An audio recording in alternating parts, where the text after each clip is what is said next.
Hi hello नमस्ते. मी सुवर्णा तुमचं मनापासून खूप खूप स्वागत करते आपल्या आजच्या नवीन एका डेली व्लॉगमध्ये. तर आजच्या व्हिडिओला आपण सुरुवात केलेली आहे. आपल्या सगळ्यांच्या आयुष्यामध्ये रोज काही ना काही अशाच नवनवीन घटना घडतच असतात. काही आनंदाचे क्षण असतात, तर काही धावपळीचे दिवस असतात, तर काही छोट्या छोट्या गोष्टी नकळत आपल्या आयुष्याला सुंदर बनवत असतात. मुळात तर आम्ही आहोत गावचे, साध्या जीवनात वाढलेलो आहोत, पण गेली अनेक वर्ष मुंबईसारख्या मोठ्या शहरात राहून या धावपळीच्या आयुष्याशी जुळून घेण्याचा प्रयत्न करत आहोत. गावची साधी लाईफ, शहरातील स्ट्रगल या दोन्ही अनुभवामध्ये आमचं रोजचं आयुष्य पुढे चाललेलं आहे. घर, कुटुंब, आमच्या कामाच्या जबाबदाऱ्या, छोट्या छोट्या ट्रिप्स, कधी आनंद तर कधी संघर्ष. जे काही असेल ते सगळं मी अगदी मनापासून तुमच्यासोबत शेअर करत असते, कारण प्रत्येकाचं लाईफ खास असतं आणि माझी ही खरी साधी लाईफ जशी आहे तशी मी तुम्हाला दाखवण्याचा प्रयत्न माझ्या डेली व्लॉगमधून करत असते. म्हणून व्हिडिओ शेवटपर्यंत पहा. आवडला तर लाईक करा, शेअर करा आणि आमच्या आयुष्यामधील जे काही क्षण आहेत जे मी तुमच्याबरोबर शेअर करतो त्या क्षणांबरोबर तुम्ही आमच्या फॅमिलीशी जुडावं अशी इच्छा आहे. तर तुम्हाला ब्लॉग आवडला तर लाईक करा, शेअर करा आणि सबस्क्राईबही करा. आणि चला तर आपण आपल्या या ब्लॉगची सुरुवात करूया. तर इथे आपली सकाळची जी कामं आहेत ती रेग्युलर चालू झालेली आहेत आणि उत्कर्ष म्हटला, चल मम्मा मी माझा आज टेबल आवरून घेणार आहे. तर तो त्याचा टेबल आवरायला लागला, कारण की तो म्हटला तो जरा खूप खराब झाला आहे, खूप दिवस झाले मी आवरलं नाही आहे.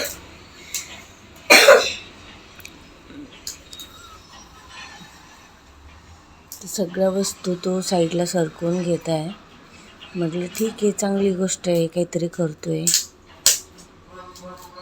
ते सगळं तिथून त्यांनी सगळ्या वस्तू काढल्या, व्यवस्थित झाडू मारला, पुसलं आणि नंतर मग त्याने खालच्या वस्तू व्यवस्थित लावल्या आणि नंतर मग त्याने पूर्ण आवरलं. तर त्याला मच्छर दिसत होते, नाही मच्छर नाही, त्याचं काय हरवलं होतं माहीत नाही, पण ते शोधत होता. तर तिथं त्याने व्यवस्थित क्लीन करून घेतलं.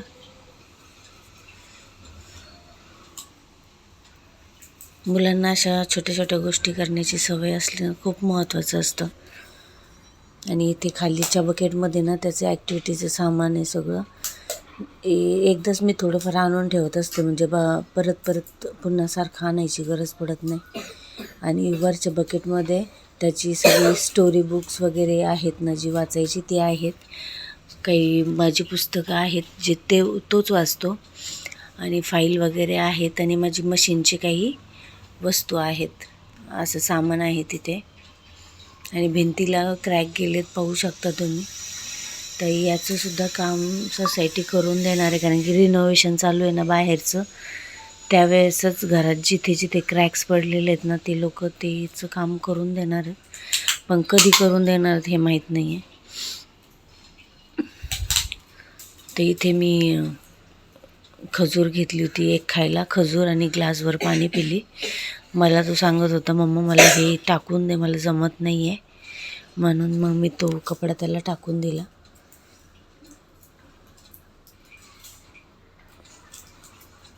आणि आता सध्या गरम होतं ना, त्याच्यामुळं गाऊन बरा पडतो घालायला. आणि इथे त्याने सगळं बकेटमधलं त्याचं जे काही सामान होतं ते व्यवस्थित काढलं, पुन्हा लावलं. त्याला इथे रबर लावून ठेवत येतो आणि आता हे व्यवस्थित त्यात ठेवेल. आणि स्वतःच्या वस्तू खूप छान पद्धतीने सांभाळतो तो. चेसचा किट आहे, कित्येक वेळेस पुसला असेल त्याने तरी त्याचं मन भरत नव्हतं. धूळ निघली नाही, धूळ निघली नाही असं त्याचं चालू होतं. आणि हे त्याची कंपास आहे. ॲक्च्युली ही कंपास त्याच्या मी एका मित्राला गिफ्ट द्यायला आणली होती आणि नेमकं तो त्या बड्डेला ज्या दिवशी जायचं त्या दिवशी तो सायकलवरून पडला. तेव्हा सायकल नुकताच शिकत होता आणि त्याला खूप लागलं होतं, गुडघा फुटला होता. त्याच्यामुळे त्या दिवशी तो बड्डेला गेलाच नाही. आणि जवळजवळ 15-20 दिवस म्हटलं तरी चालेल त्याने तो गिफ्ट शाळेत बॅगमध्ये घेऊन जायचा, म्हणायचा मी शाळेत तो भेटला की देईल, पण त्याला तो दुसऱ्या वर्गात होता आणि शाळेमध्ये तो भेटायचाच नाही. मग 15 दिवसांनी त्यांनी घरी ठेवलं. जवळपास 1 वर्ष त्याने गिफ्ट सांभाळून ठेवलं आणि नंतर मग मीच म्हटली फायनली जाऊ दे उत्कर्ष, आता त्याचा दुसरा बड्डेही होऊन गेला असेल, हे गिफ्ट ना तूच वापर. मग तो कंपास त्याने, तो पॉकेट आहे ना चेनवाला, तो त्याने वापरायला घेतला. इथे पुस्तकं काढतोय तो सगळे व्यवस्थित एक साईडला, आणि त्याला सांगत होती एक एक वस्तू काढ बाहेर, म्हणजे एक एक गोष्ट तू आवरशील ना तर तुला व्यवस्थित पूर्ण सगळं व्यवस्थित आवरता येईल. तर इथं प्रत्येक गोष्टीला पुसत होता, परत ठेवत होता. म्हटलं काही सगळ्याला थोडी धूळ लागली, पण नाही मम्मा, प्रत्येक ठिकाणी मी पुसणार आहे. हे पहा इथे धूळ लागली, हे पहा तिथे धूळ लागली, असं त्याचं चालू होतं. ते इथे सारे नोटबुक जे आहेत ना, हे मागच्या वर्षीचे जे नोटबुक होते स्कूलचे, त्यातले हे उरलेले आहेत. आणि आता शाळेमधून पुन्हा पुस्तक भेटतील. ह्या वर्षीचा त्याचा जो किट आहे ना, तो 7,000चा आहे शाळेतल्या पुस्तकांचा. आणि आता आपण म्हटलं आम्हाला जास्त बुक्स नको आहेत, आमच्याकडे मागच्या वर्षीचेच आहेत, तरीसुद्धा ते कमी करता येणार नाही, कारण की तो पूर्ण किट घ्यावाच लागणार आहे.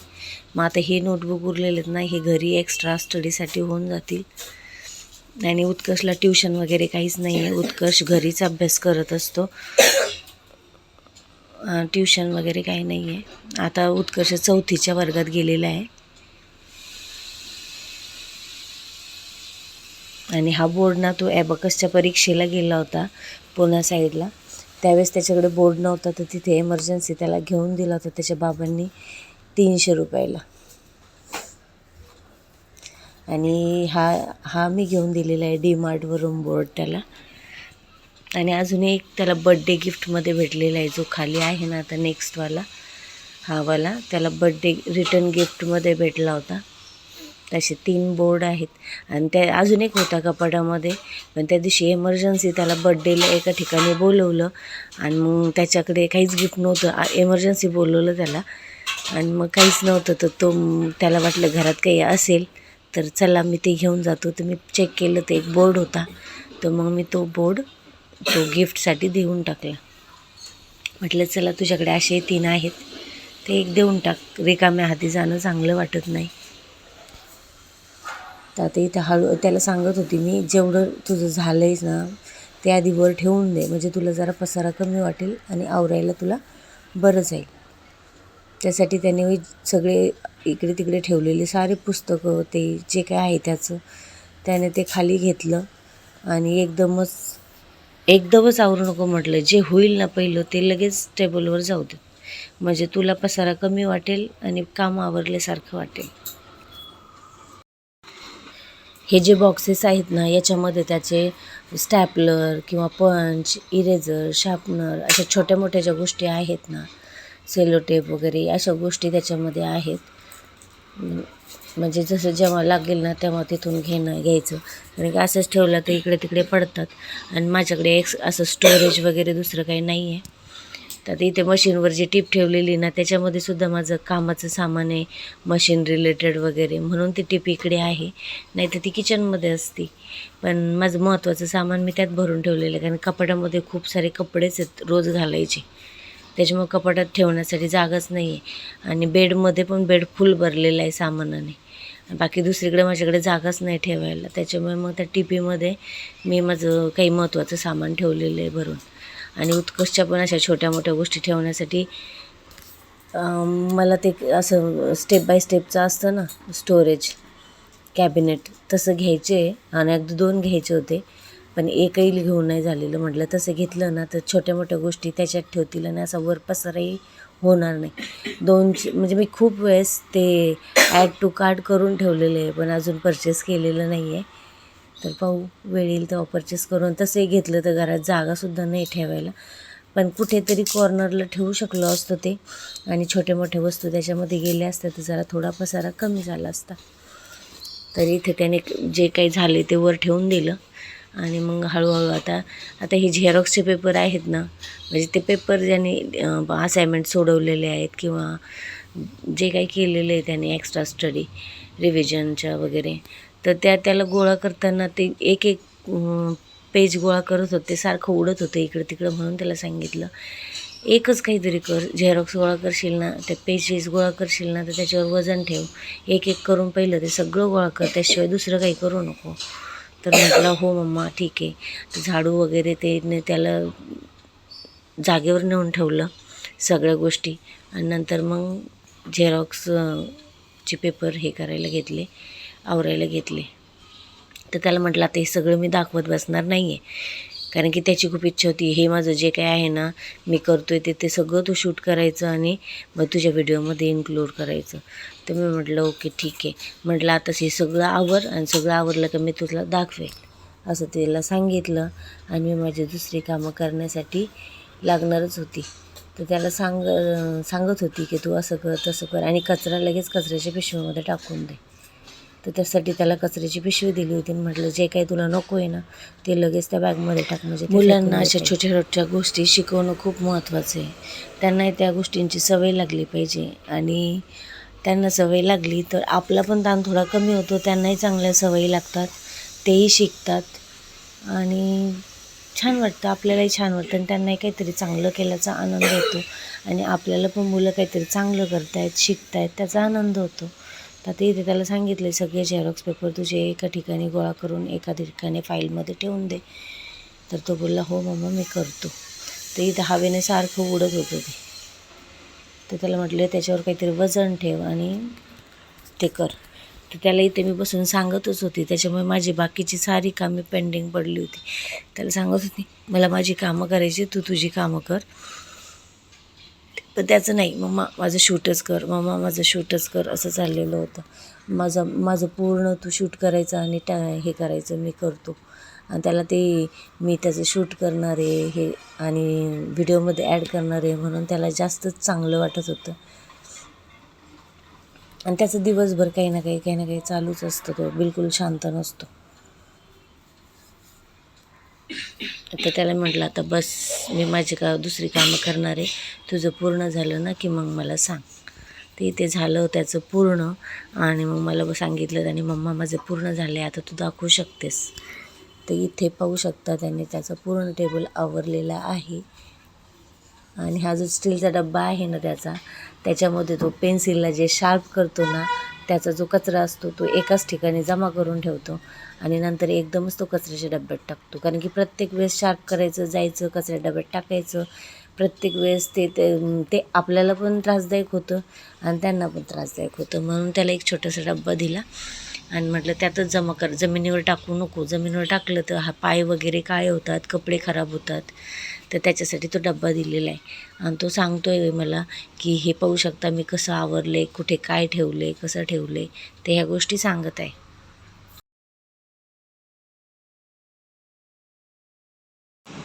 आणि अशा छोट्या छोट्या गोष्टी करण्याची सवय स्वतःला लावून घ्यायची, म्हणजे आपल्याला वळणही लागतं, चांगल्या सवयी लागतात. आणि ह्या छोट्या छोट्या गोष्टी आपणच करायच्या असतात. प्रत्येक वेळेस पॅरेंट्सनेच केल्या पाहिजे असं नसतं. आता तू मोठा झाला आहेस आणि ह्या छोट्या छोट्या गोष्टींची तुला सवय लागली पाहिजे. आणि शक्यतो तोच करतो बऱ्यापैकी. आता मी त्याची बॅग भरूनही देत नाही, बॅगही तोच भरतो शाळेची. स्वतःचा टेबल खराब झाला की तो स्वतः आवरतोसुद्धा. आणि हे काम त्याच्याकडेच असतं. टेबल खराब केला की त्याला स्वच्छ व्यवस्थित लावून ठेवणं त्याचंच काम असतं. इथे पण हा भाग तो त्याच्या ट्रॉफीज वगैरे इकडे ठेवलेला आहे. तर इथेच ठेवलेल्या होत्या, पण ते वायफायवाले जरा जेव्हा खराब झालं होतं ना तेव्हा आले, तर त्यांनी त्यांचं ते वायफाय वगैरे तिथे ठेवलेलं आहे. त्याच्यामुळे तो कॉर्नर त्याला आता वापरायला भेटत नाही. आणि आपलं छोट्याशा घरातला त्याचा छोटासा कॉर्नर. आणि त्याला तिथे ते इलेक्ट्रिक बोर्डमुळे हात वगैरे लावत नाही तो तिकडे शक्यतो कशालाच, त्याच्यामुळे ते आवडत नाही तो. तर तिथे तुझ्या चेअर लावून घे. हां नाही, आधी एक चेअर सरकव. हां मग करून घे.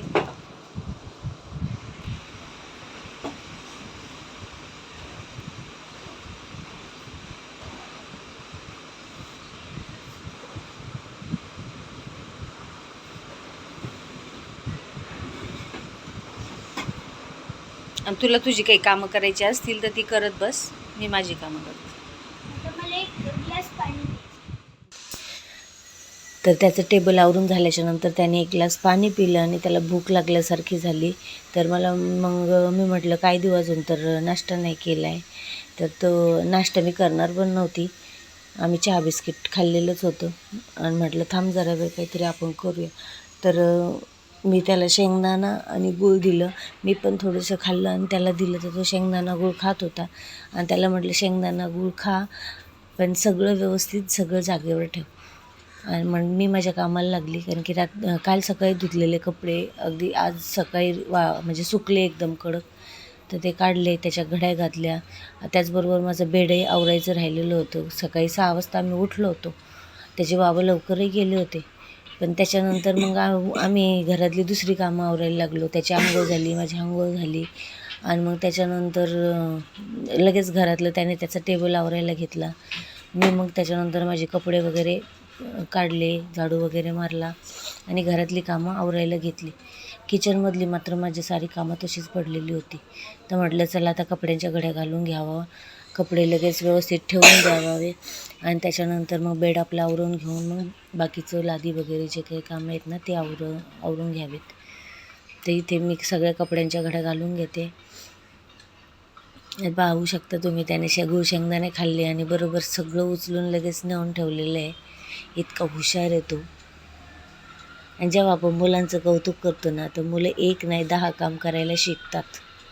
म्हणून जेव्हा काही चांगलं करतात ना, तर त्यांचं कौतुकही केलं पाहिजे. ते इथे माझ्या कपड्यांच्या घड्या घालून झाल्या आणि ह्या चेअर मला नेहमी कपाटाच्या पुढेच लावावं लागतात, कारण की त्या विंडोच्या साईडला लावल्या की मग खिडकीमध्ये काही काम असेल तर मग प्रॉब्लेम होतो तिकडे जायला, म्हणून मी इथे कॉर्नरला लावते. तर कपडे मी इकडे ठेवले आणि म्हटलं चला बेड आवरून घेऊया, कारण की सकाळचे जे कपडे होते ना ते मी उचललेच नव्हते ना. मी कसं लवकर उठलेलं होतं, आता फक्त 7 वाजलेले आहेत ह्या टायमाला. तो उत्कर्ष टेबल सगळ्यात पहिला आवरलेला आहे आणि इथे आता मी कपडे टाकून घेते. आणि मी कपडे जरी टाकत असली तर पाहू शकता तोही मला मदत करतो आहे. तो असं नाही कधीच करत की मी काम करते आणि तो बसून राहतो आहे किंवा तो इतर दुसरी काही कामं करतो, असं होत नाही. तोही माझ्याबरोबर काम करतो, माझ्या हाताखाली देईन, मला काही ना काही हे करेल किंवा माझ्याशी गप्पा तरी मारेल. तो असं शांत बसणार नाही. तर इथे कपडे ठेवायला चेअरवर ठेवत असते, पण चेअरने पण खूप असं म्हणजे घरामध्ये जागा व्यापली जाते. बेडमध्ये ठेवायचे कपडे, तर बेडमध्ये ऑलरेडी बेड भरलेला आहे, कपाटही भरलेलं आहे. त्याच्यामुळे मग माझे कपडे वरच असतात असे बेडवर आणि रोज लागतच असतात. त्याच्यामुळे मग ते बेड प्रत्येक वेळेस घ्यायचं ते अवघड होतं. मग त्याच्यापेक्षा ते वरच असलेले परवडतात. तर इथे कॉर्नरला मी साईडला घडी घालून ठेवत असते त्यांना. आणि उत्कर्षचे बाबा खाली झोपत असतात, नाही तर मग उत्कर्ष बाबा जेव्हा नसतात तेव्हा उत्कर्ष खाली झोपत असतो. आणि उत्कर्ष बाबा आणि उत्कर्ष झोपले तर मी बेडवर झोपत असते. असं म्हणजे कोणही ज्याला, फक्त उत्कर्ष एकटा बेडवर झोपत नाही, कारण तो पडतो असे. आणि घरात जागाही खूप कमी आहे. अगदी 3-4 माणसं झोपू 3-4 माणसं म्हणजे बेडवर 1 आणि खाली 2 असे 2-3 माणसं या घरामध्ये व्यवस्थित राहू शकतात आणि झोपू शकतात. तर पाहिलं पुन्हा चेअर मला इथून सरकायची वेळ आली आहे आणि आता इथून ह्या चेअर सारखे इकडे तिकडे फिरत असतात. तर म्हटलं चला लाईट वगैरे गेली, कारण कन्स्ट्रक्शनची कामं चालू आहेत ना, तर लाईट सारखी जातच असते. म्हणून मी आठवणीने मोबाईल चार्जिंगला लावले, टॅबही चार्जिंगला लावला. टॅब हा उत्कर्षला आम्ही त्याच्या एका बड्डेला, मला वाटतं 5व्या बड्डेला त्याला गिफ्ट केला होता. आणि दरवर्षी आम्ही त्याच्या बड्डेला, त्याचा बड्डे मोठा करत नाही आम्ही कधीच, आपला छोटा केक वगैरे कापत असतो आम्ही आमच्यामध्ये तिघांमध्ये. आणि त्याला ना असंच एक मोठं गिफ्ट देत असतो, जे त्याच्या कोणत्याही गोष्टीचं महत्त्वाचं असेल, त्याला कामाचं असेल, असं बड्डेला जेवढा आपण खर्च करतो ना तेवढ्या खर्चाचं ते गिफ्ट देत असतो त्याला. हे दरवर्षीचं आमचं ठरलेलं आहे, कारण की उत्कर्षचा बड्डे मला एकदाच आठवतो. पहिला बड्डे केलेला आहे आम्ही गावी आणि दुसरा बड्डे देवाच्या तिथे केलेला आहे. आणि त्याच्यानंतर बड्डेच नाही झाले. सगळे बड्डे त्याचे असेच असतात आमच्या घरच्या घरी. मग त्याला ती वस्तू होऊन जाते आणि त्याचं बड्डे सेलिब्रेशन होतं. तर इथे माझी ती कामं झाली हॉलमधले आवरून, आणि आता किचनमध्ये मी भांडे लावते, कारण भांडे म्हणजे रात्री घासून ठेवलेले होते मी, आणि भांडी वगैरे सगळे व्यवस्थित लावून घेतले ना, तर जागा जरा रिकामी होते, म्हणजे माणसाला वावरता येतं व्यवस्थित. तर इथे त्याचं काम झालं तर पाहू शकता पुन्हा तुम्ही, इथेसुद्धा तो खाली बसलेला नाही आहे, इथेसुद्धा तो पुस्तक घेऊन बसलेला आहे वाचायला. आणि मी भांडी लावत होते तर मला म्हणतो, मम्मा मी मदत करू का तुला? तर माझ्या हातामध्ये भांडे उचलून देतोय एक एक. पाहिलं त्याला असं शांत बसवतच नाही, काही ना काही तसं चालूच असतं. तर इथे माझ्याकडून सगळ्या डिश घेतल्या आणि स्वतः लावायला लागला. तिथे पाणी सांडलं, ते पाणी पुसून घेतलं. मला मुलगी नाही आहे, पण माझा मुलगाच माझ्या मुलीसारखा आहे, कारण की तो सगळी कामं करतो. मुलगी नसण्याचं मला काही दुःख वाटत नाही, पण एक मुलगी असावी अशी खूप इच्छा होती. उत्कर्षाच्या वेळेस मला मुलगीच पाहिजे होती.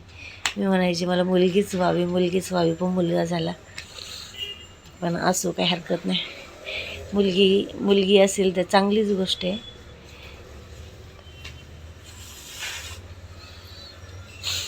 कारण माझ्या आईच्या तिकडे सुद्धा मी एकटीच होती, आणि मला 2 भाऊ होते, आणि मला बहीण नव्हती. मला तेव्हापासून बहिणीची खूप इच्छा होती, आणि आता वाटत होतं मला एक मुलगी असावी, पण देवाने दिलं नाही. बॅड लक येते. पण असो, काही हरकत नाही, जे आहे त्यात समाधान मानायचं. तर पाहू शकता इथे माझं इथलं आवरल्याच्या नंतर तो लगेच भूक लागली होती. भूक त्याची म्हणजे शेंगदाणे खाऊन कसली भूक जाते आहे. तर म्हटलं मम्मा भूक लागली आहे, तर मी बिस्किट घेऊ का? ते उत्कर्ष बाबाने डीमार्टमधून बिस्किट आणलेले ना, त्यातलं एक बिस्किटचा पुडा घेतला त्याने आणि डिशमध्ये काढला. म्हटलं ठीक आहे, घे, आपण दोघं खाऊया. तर मग आता इथे आमची कामं आवरली, आणि म्हटलं चला बसून बिस्किट खाऊया. तर त्याची सायकल पडली होती. ती सायकल सारखी पडतच असते, तिचा स्टँड जरा थोडासा व्यवस्थित नाही आहे, त्याच्यामुळे ती सारखी पडत असते. तर त्याला म्हटलं जाऊ दे, उचल तिला आणि बाहेर जाऊन समोर नेऊन लाव. तो म्हणतो नको मम्मा, मी बाहेर नाही लावणार, माझी सायकल मुलं खराब करून टाकतील, मी इथंच ठेवेल त्याला. तर तिला सारखं फिरवत असतो घरात. तर इथे आम्ही बिस्किट घेतलं, आणि बिस्किट असं खायचा कंटाळा आला. तर तोच म्हटला मम्मा याचा ठेचा आहे, कोल्हापुरी ठेचा, तू लावून खाऊया का याच्यावर? तर म्हटलं ठीक आहे, तुला आवडत असेल तर घे. याच्या आधी त्यांनी खाल्लं होतं वाटतं तसं, तर मला सांगितलं त्याने. तर म्हटलं ओके ठीक आहे. तर आम्ही थोडे बिस्किट खाल्ले लसणाच्या ठेच्याबरोबर, पण खूप तिखट लागलं आम्हाला. मला तर खूप तिखट लागलं, मग मी जास्त काही खाल्लं नाही. त्याला सांगितलं पाणी दे बाबा 1 ग्लासभर, आणि नंतर लसूणचा ठेचा पण ठेवून द्यायला लावला होता. इथे खातो आहे आम्ही, पण जास्त वेळ का आम्ही खाल्लेला नाही लसूण ठेचा. आणि बिस्किट आणि ते लसूणचा ठेचा छान लागत होता खायला. म्हटलं आता थोड्या वेळानंतर करूया आपण थोडंसं काहीतरी खायला, पण जेवण बनवायला भरपूरच उशीर झाला. तसंच आम्ही काम करत बाकीची कामं केली, आणि करत भरपूर असा टाईम झाला. मग 11च्या सुमारास मी डाळ भात केला. त्याचा व्लॉग तुम्हाला पुढे येईलच, कारण की तेही मी शूट केलेलं आहे. म्हटलं पुढे टाकूया. आणि अशा काही गोष्टी शूट करून ठेवल्या, किंवा अशा गोष्टी स्टोअर करून ठेवल्या ना, तर भविष्यात त्या आपल्याला पाहायला भेटतात. त्या आठवणी भेटतात की आपण त्या परिस्थितीमध्ये किती म्हणजे कसं ॲडजस्ट करून कसं राहिलेलो आहोत. आता कोरोनाच्या काळामध्ये पण खूप काही ॲडजस्टमेंट करून राहिलेलो आहोत, पण त्यावेळेसचं एवढं माहिती पण नव्हतं यूट्यूबचं, आणि त्यावेळेस इतके म्हणजे चांगले मोबाईल वगैरे नव्हते. तर त्या गोष्टी फक्त फोटो वगैरे होते पहिले, पण ते फोनही खराब झाल्यामुळे, फोनही चेंज झाल्यामुळे ते फोटोही गेले आणि सगळंच गेलं. पण त्या काळचं पण त्या स्ट्रगलच्या आठवणी जर असत्या, किंवा व्लॉग असते, किंवा शूटिंग असतं, तर आता ते पाहून खूप भारी वाटलं असतं. आणि मेन म्हणजे त्या गोष्टी आठवून आपल्याला मोटिवेशन भेटतं की आपण किती कठीण परिस्थितीत असलो तरी आपण ते कसंही ॲडजस्ट करू शकतो. आणि ह्या गोष्टी पाहिल्यानंतर तर अजूनच छान वाटतं. आता जुने व्लॉग काढून पाहिल्यानंतर म्हणजे छान वाटतं, आनंद होतो पाहायला. तर कधी आवडीने आम्ही जुने व्लॉग काढून पाहत असतो आम्ही आमचेच. पण प्रत्येकालाच आपली लाईफ आवडेलच असं नसतं ना. ज्यांना आवडते त्यांना आवडते, ज्यांना आवडत नाही त्यांना नाही आवडत. तो विषय वेगळा असतो. आता व्हिडिओचा आपण इथे एंड करणार आहोत.